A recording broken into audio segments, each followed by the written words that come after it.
guys, welcome to the travel vocabulary for the topic of travel. That's going to help you to expand and learn essential vocabulary for the IELTS exam around the topic of travel. We're going to go deep into the topic of airline travel to begin with today, and we're going to make sure you know all the phrases, expressions, and some fantastic nouns. We're going to make sure you've learned all the essential information you need to know how to talk about traveling by aeroplane in this lesson.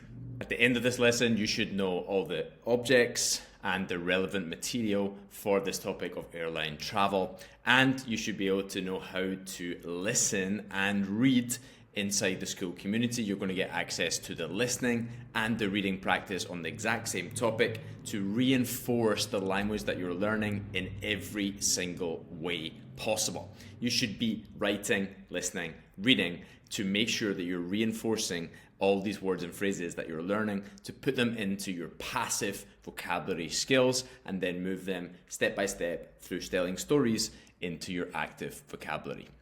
Awesome. So let's get started on this. And we're going to dive into specifically this type of traveling. What do we call this? Kind of simple way to start. Of course, this is a aeroplane, which is basically a flying vehicle with wings. It's good to know these words. Wings are associated with birds and also with planes. Okay, so the traveling by aeroplane is the fastest way to reach the distant destinations. You see here, as I give you examples, if you know words like aeroplane, pay attention to the example sentence because it'll also contain useful words associated with the topic of travel. Look, example here we have destination, another fantastic noun about the topic of travel. We have the words fastest. These are superlatives. So pay attention to the example sentences on easier words and use these words in the example sentences if you already know the vocabulary already. Okay, so don't waste your time. Find words and phrases that you don't know or are new to you or are not so common for you to have heard and write them down in your notebook as you're going through the lesson. Remember, active participation is what makes the brain exercise. Cool. Can you tell me what is this action that's happening with the plane? That's right. This plane is taking off. This is what we call a phrasal verb. And this phrasal verb is showing us that this plane is going up into the air. Okay, so take off means to leave the ground and ascend into the air. Another great verb, another more intermediate to advanced verb, ascending. And also we have this idea of smoothly. Just like your English should be following smooth English, it should be smooth. Okay, so the plane can take off smoothly despite the weather. Fantastic linking here in despite the weather. This is a great way to add additional type of linking structures into your English language for IELTS. So pay attention again to the example sentences. Great. The opposite of taking off, what happens when the plane is about to land? It's going to land on the runway. Good. Hopefully it's going to land safely. It's probably the most nerve-wracking moment of the trip is when you're coming into land. Fantastic. There's lots of great words and phrases around the topic of landing. And we're going to move on to this exercise. We're going to move on to this example. Descending. So we have ascending means going up and descending means going down. These are more advanced verbs. And touching down is a very useful native way to say landing. The plane touched down on the tarmac. Tarmac is another word for the actual material that they use in the runway. So they call it the tarmac, or we call it the runway. Amazing. Lots of fantastic words and phrases around this idea. Who do you call this guy? You hope that he's a good one. The pilot. His name is the pilot. He's the person who operates and flies the vehicle. And who is this? The person that serves you maybe some drinks or some snacks and helps you to get seated on the plane will be the stewardess in British English and flight attendant in American English. So the person who's responsible to take care, another good phrasal verb, of the passengers. Passengers, noun for the people who travel on the plane. Another great word. Pay attention to all these words. They're very useful. Moving on, we also have this act of getting on, which is a phrasal verb useful as well. What do we call getting on the plane? There's a very specific verb that we use, and it's called, anyone know? Embark. So the plane is ready for embarking, is how we would say that in English. And we embarked on the plane early in the morning. So fantastic phrasal verb, get on the plane. And we also have this more advanced verb, embark. Awesome. What was the opposite of embark? Does anyone know? Any guesses? Maybe like unembark. You might say it's not, it is disembark. Okay? It's get off the plane. So we have embark, get on, get off, disembark. These are great ways to use a variety of expressions to say the same thing. Awesome. What do you call this? Absolutely essential that you don't lose this when you go traveling. This would be called luggage, right? This is your luggage. And that's really important that you keep your luggage close to you when you're traveling. Awesome. So that's your bags or your suitcase. Awesome. What do you call this in English? I've already mentioned this word, so let's see if you're paying attention. It's called the runway in English. So we take off and we land on the runway. What do you call this when the plane is moving up and down and maybe side to side and you start to get nervous? What do you call it? Anyone know the name for this in English? Probably the most unpleasant part of the journey. This is called turbulence. When the plane is experiencing turbulence, it begins to shake. Good verb to know, to shake. Excellent. So we experience mild turbulence during the flight. What do you call this area of the plane where we shouldn't go and only the pilot should go there? This is called the cockpit. The cockpit is the area of the plane where the pilot will sit and will be in control of the plane. Excellent. What do you call the entire area where the plane is? This is obviously quite simple, so you should get it. Airport.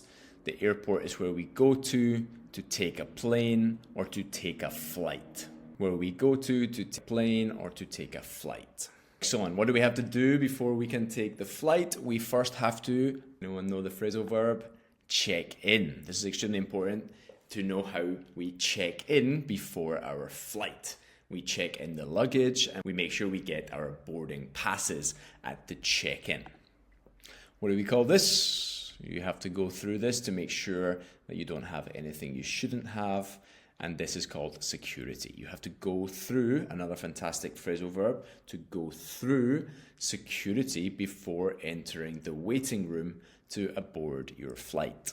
Excellent. What do we call this area of the airport, specifically where our plane will take off from? It's called the gate. You have to know your gate number before you can board the flight. Again, we have this idea of embark is to actually go on the plane, and to board we use in a similar way, which means to get on the plane. So we have three things to say. We get on the plane, we board, and we embark. All of these are meaning to get people onto the plane. Awesome. When you're traveling, you have to make sure you're following the rules. And the place that you would have to go to is already on the name. It's called customs. If you're bringing something, this is called goods.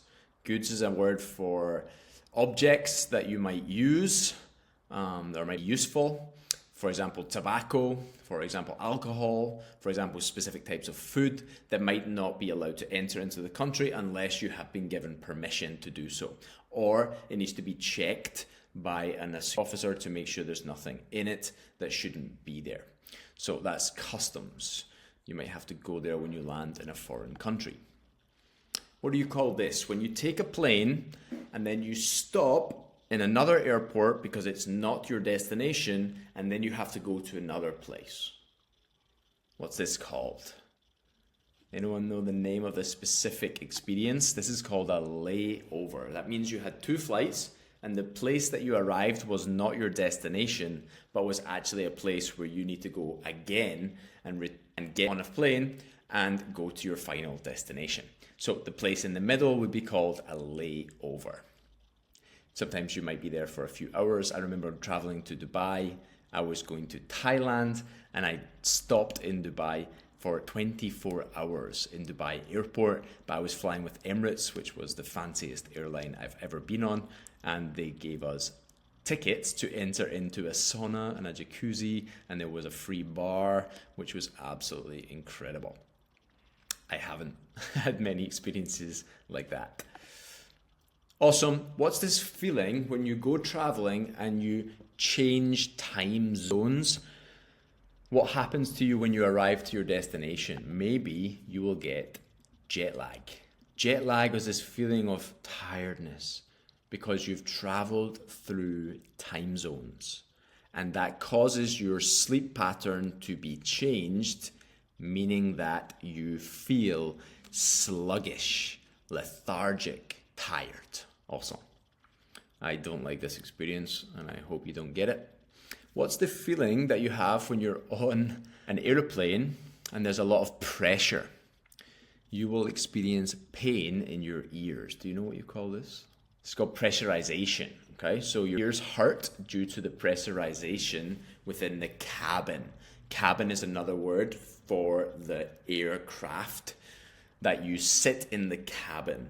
The pilot is in the cockpit, that's right, and we as passengers are in the cabin.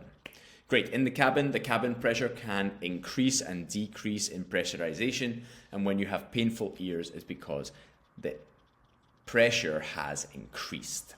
Awesome. What do we need to make sure we have when we're flying? We need to make sure we have our boarding pass. Our boarding pass is usually what tells us where our seat is and indicates that we've paid for that particular seat on the plane. So you have to show your boarding pass at the gate to be able to enter the plane. Awesome. What do you call this part of the plane? This is called the aisle. So when I'm traveling, often we might fight for what we call the aisle seat, meaning that you can sit on the edge closest to the aisle because it's easier to get up and down and go to the bathroom.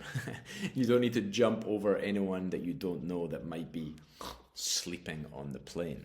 So that's the aisle seat, a specific place that you can maybe even stretch out your legs. That's a great phrasal verb, to stretch out.